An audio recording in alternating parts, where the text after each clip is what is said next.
Bem-vindos ao KVR Literária, uma realização KVR Produções e Sambista Nordestino do Brasil. Eu sou Li Garcia e vou continuar a leitura de Zequete e Suas Andanças por Aí, de Onésio Meireles. Este é o nosso áudio número 26, estamos na página 237. PC Ribeiro.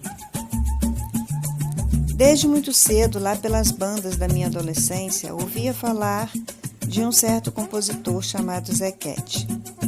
Apesar da distância, pois eu ainda morava na cidade de Campos, muito me fascinava, não apenas como o genial compositor, como também pelo personagem que ele encarnava. Uma figura singular, um legítimo carioca, um malandro perspicaz, uma doce criatura. Assim eu o construía na distância, ao vê-lo nas páginas da imprensa, nas telas das TVs, pelas ondas dos rádios.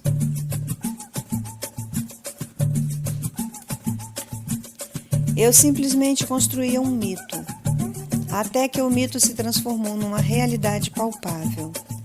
Eu o conheci pessoalmente, mas sem tietagem, numa dessas coincidências comuns a qualquer cidadão, e assim entendo termos ficado amigos, inclusive de sua belíssima família. O mais interessante é que aquela construção mental não passava da verdade verdadeira. Pude ver a legitimidade de a sua maneira ser.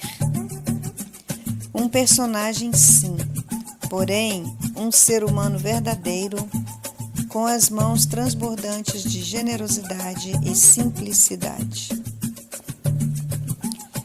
A vida construída por Zequete era feita de solidariedade. Um empreendedor cujo resultado pretendido por seus esforços abrangia muito mais gente do que se pensa, ficando muitas vezes ele mesmo em plano secundário. Um poeta no fazer e no ser. Uma elegância natural em letra e melodia, uma capacidade de brilhar mesmo distante dos holofotes. Tudo isso e muito mais eu vi, senti e curti ao me aproximar dessa figura, Zequete, ou José Flores de Jesus, com sua capacidade agregadora, não temo em afirmar, unia Zona Sul e Zona Norte, morro e asfalto, negros e brancos, e por aí ele ia. Portelense como só ele, era amado e respeitado em qualquer escola de samba. Lembro-me de certa feita em sua casa no bairro de Pilares, nós conversando enquanto ele fazia um macarrão com boi ralado. Éramos nós dois, mas a quantidade preparada por ele era para bem mais gente. Ele achava que outras pessoas chegariam. A sua cabeça era plural e singular a maneira de ser. Num desses papos nossos, ele se lembrava de alguns amigos como Cartola, Nelson Cavaquinho, entre outros. Em um dado momento, ele parou, fez um breve silêncio e em seguida falou: as pessoas morrem. É verdade, as pessoas se vão pelas mãos da morte. Mas algumas como ele se eternizam e a gente fica a lembrar, a cantar, a sorrir, corroborando a certeza de que vale a pena a passagem por aqui, desde que a obra seja realizada com amor. E assim ele fez. PC Ribeiro, cantor e compositor. Depoimento de Cildineir Martins Ramos, maestro e saxofonista. Estudava música ainda menino na cidade de Volta Redonda, cidade do Aço, terra onde nasci no ano de 1944. Aos 13 anos de idade já tinha alcançado um determinado conhecimento em música através dos ensinamentos de meu pai, que nessa época tinha uma orquestra de baile. Num carnaval, nesta mesma época, fecharam um contrato na cidade onde meus pais foram criados. O lugar chama-se Barão de Juparanã, município de Valença, estado do Rio de Janeiro. No No baile, eu estava dançando com as garotas. Parei um instante. A orquestra tocava uma música diferente do trivial. Era a marcha Rancho Máscara Negra. Pensei como poderia ser tanta sensibilidade para compor tal obra. Com o passar do tempo, vim para o município do Rio de Janeiro e, já tocando profissionalmente, passei a tocar inúmeras obras de Zequete. Certo dia, mudo com minha família para o bairro do Engenho da Rainha, em Inhaúma, e vim morar ao lado da família do meu ilustre Zequete, que eu esperava tanto para conhecer. O nosso encontro aconteceu no corredor do prédio, pois ele morava em frente ao apartamento para onde eu me mudei. Aí vieram as histórias, casos, assuntos, muito interessante, logicamente, para nós que vivemos a encantar as pessoas com a nossa arte. Nossa amizade tornou-se interessante, pois ele, sabendo que sou músico, começamos logicamente a nos interessar em produzir músicas. Escrevi algumas partituras para registro, músicas inéditas. Algumas eu ajeitei, pois estavam gravadas após os shows dele em São Paulo. E ele se dispunha a compor. De repente, na madrugada, após o show, vinha a inspiração e ele compunha.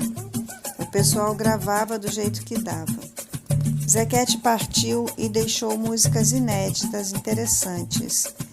Ele passou a considerar-me como um irmão mais novo, e quando tinha entrevistas, fotografias, etc.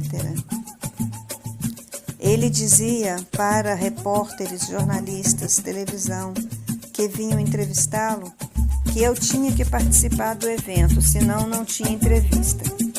Mas eu alertava os repórteres que era apenas amizade, que eu não deveria estar na história dele, somente a família. Mas foi assim uma convivência interessante.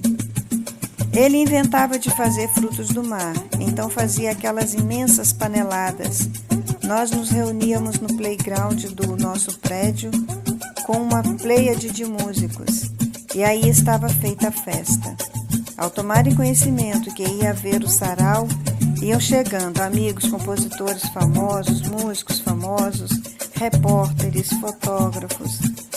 Muito interessante e sadia nossas reuniões, sempre com a coordenação de sua filha Geisakete e de seu genro Onésio Meirelles, incansáveis no apoio a todos e qualquer evento que adivinham do fato de ser uma família de artistas. Foi assim durante um bom tempo, até que Deus deu ao nosso incansável fabricante de ótimas músicas um sinal de que precisava dele na falange de astros existentes lá no céu. Então começou um malzinho aqui, outro ali, e foi evoluindo. A família e nós, os vizinhos mais próximos, dando apoio, carinho a ele, e continuava com a mente firme na luz da composição. Certo dia estava com minha netinha, que tinha uns 3 para 4 anos, que eu chamava de vovô Querequequete. Conversávamos e brincávamos quando ele iniciou uma canção para minha netinha. Eu, naquela viagem, ouvindo o desenrolar da poesia, esqueci de apanhar o gravador. Quando apanhei o aparelho, ele sorrindo me disse: irmão mais novo, esqueci tudo. Outra hora me lembrarei e vamos reiniciar a composição. Mas não deu tempo. Deus o levou para os anjos do céu. Lembro-me de uma das últimas vezes que eu levei ao hospital. Precisavam colocar soro nas veias dele, mas nervoso as veias sumiam. E ele, brincando com um enfermeiro, que por sinal era um anjo em paciência e carinho com os pacientes, aguardou ao lado tentando pegar uma das veias dele, e ele dizia: minhas veias ficam igual a de um bebezinho.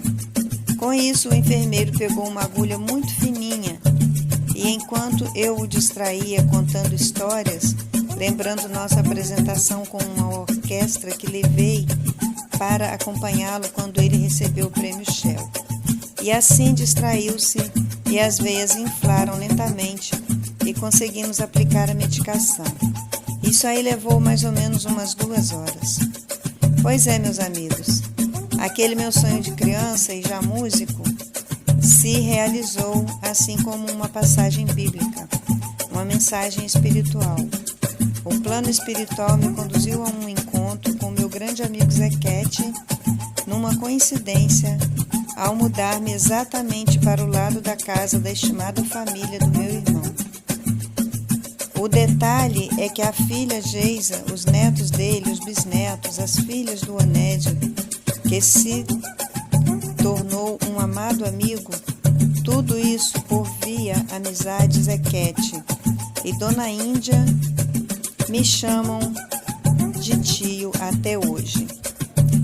Gilva, minha esposa, nossas filhas, nossos genros, nossa neta Vitória, tornaram-se amigos do Zequete. Nossos parentes, amigos que nos visitavam, achavam importante sermos vizinhos de um amigo e ídolo de inúmeros fãs, como José Flores de Jesus, Zequete, um irmão que Deus me deu. Estamos na página 243. Vamos ficando por aqui. Até o próximo áudio.